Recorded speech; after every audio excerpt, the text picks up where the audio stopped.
note della cura di Battiato, gli sguardi di speranza dalla finestra. Un concerto dedicato agli operatori, gli infermieri, i medici e tutto il personale. Un momento affidato alla bellezza della musica per dare un po' di coraggio e di luce agli ospiti. È la sorpresa che si è svolta ieri al giardino sensoriale del centro Sartor di Castelfranco, regalata dal Conservatorio Steffani. Io sì, che avrò cura di te.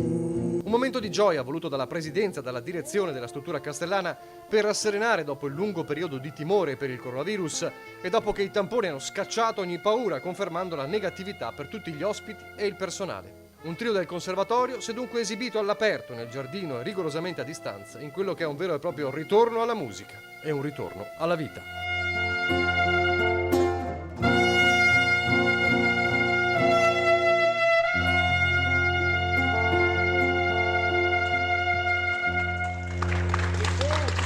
Grazie, grazie.